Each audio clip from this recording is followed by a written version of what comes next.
In 100 cap, we have a large variety of epics that we can hopefully pick from in order to gear our characters, and a really interesting diversity of set types that we're encouraged to mix and match from, if we so desire. However, given how content in our game works, players are usually trying to aim for that which is optimal. Optimal being subjective, but usually aiming towards how they can get the most damage out in a specific period of time with as little effort as possible. This is a tricky subject, to say the least. People get really touchy about their definition of optimal and often fail to consider all sorts of other factors, most importantly, their ability to play optimally, to take advantage of their revered sandbag rotation or their gearing points. Before anyone tries to call me out on it, I'll do it myself. I do mess up, and I know where I mess up, but I also know how I can get better and try to not let that happen again in the future.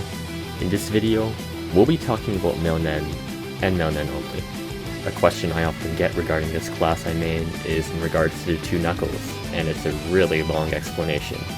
So buckle up, and I'll do my best to keep it as simple and clean as possible.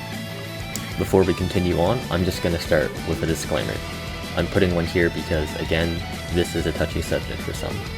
The point of this video isn't necessarily to make you change your mind as much as it is for you to hopefully come to your own conclusion. I'm hoping to present information in a way that lets you decide what works better for you.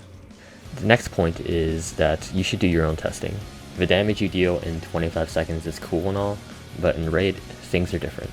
You have the opportunity to output damage while dodging gimmicks, and that output itself can vary based on your Seder 1A testing, your timing, duration, piloting ability, gear, skill build, things your gear might help you do more damage with.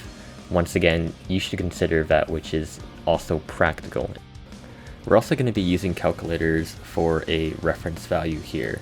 You should take them with a massive pinch of salt. Things can get really wonky when you put in sets that of RNG or conditional. Triangle is a good example. There's a lot of other sets out there that have low conditionals, and you need to understand if you can really rely on that in a dungeon. In the end, do your damn test. Point 4 is that you're going to see that most of your optimization is going to be heavily centered around your weapon and mythic. Generally, the combination of two will point you in a specific direction. The last point is that this video is really not meant to make you do the most damage more than everyone else, turn you into a DPS 420 YOLO swag god. It's more or less just to help you optimize what you have and help you do the most damage with what you have. With the disclaimer out of the way, we're going to start the video pretty broadly and just talk about the general characteristics of each weapon and how to maximize them.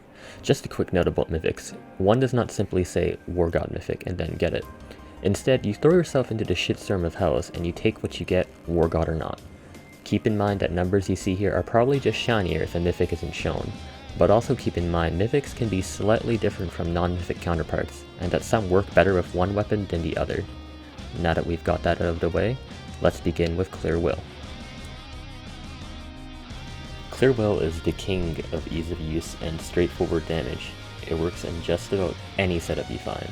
It's decent at worst and synergizes really well with Milnen kit. It also has a large amount of elemental Elemnore included, and it provides great bonuses to your passives and a really underrated boost to Doppelganger Blast, a skill that got an almost 20% damage boost for 3A. This makes it even shinier among the best of your best filler skills, before talismans. A general rule of thumb for Clearwell is that for non-elemental Elemnore 5-piece sets, Clearwell is the best weapon choice alongside Triangle and Synchro or War Gods.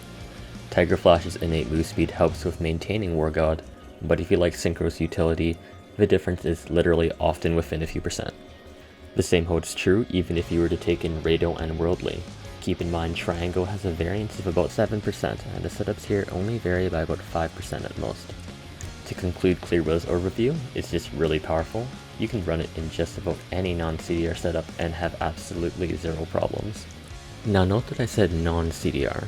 Before I move on to the other knuckle, we should talk about CDR and men and why it's a lot harder to use than other classes.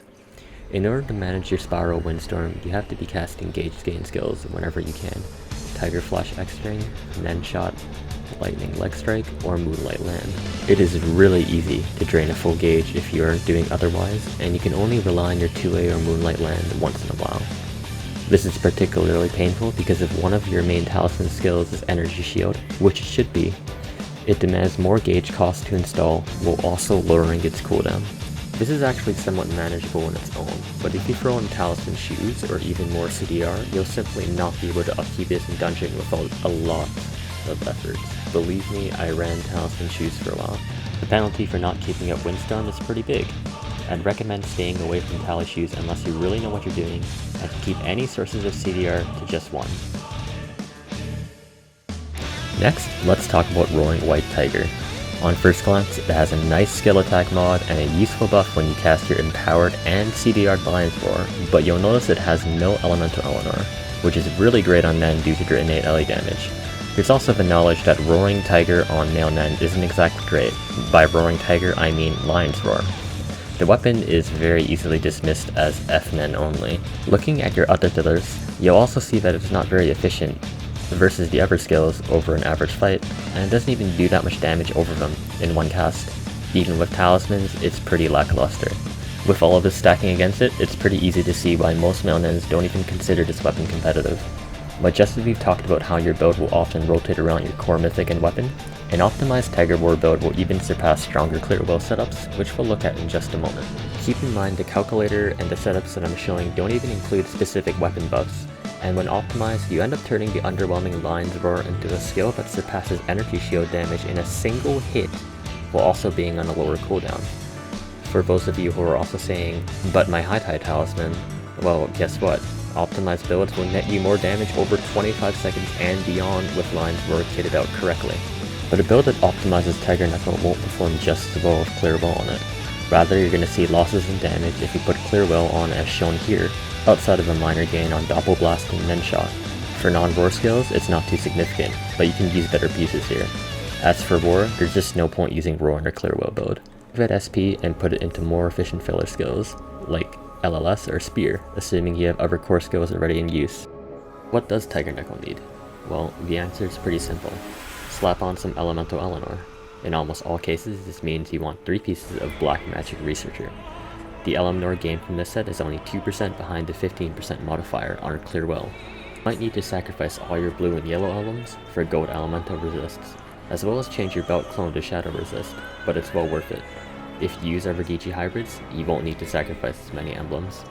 You could also consider Break of Dawn, but you'd have to see if the CDR acceleration on your gauge gain skills is enough to counter the increased drain from everything else. Don't forget, your weapon already has some innate CDR, which is a gauge spender.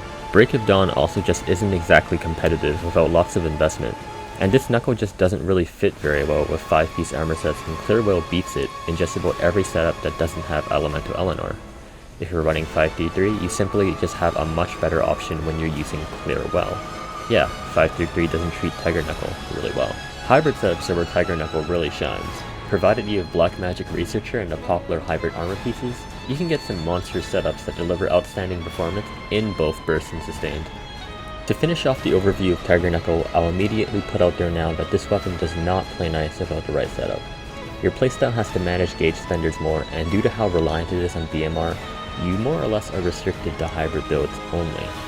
If you're actually able to give Tiger Knuckle the optimization it wants, you can get a weapon that can beat Clearwell in many of its respective optimized hybrid setups, and a talisman skill that deals more damage and energy shield with less CD and drops even faster. There's not really much to say now that we've gone over each weapon. What you have is what you have to work with.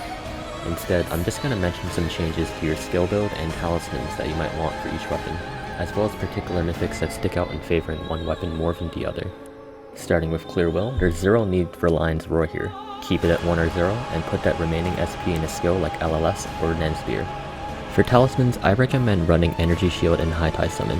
These talismans not only output great damage and DPS, but High Tide Summon actually halves the gauge cost to balance out Energy Shield's additional gauge cost.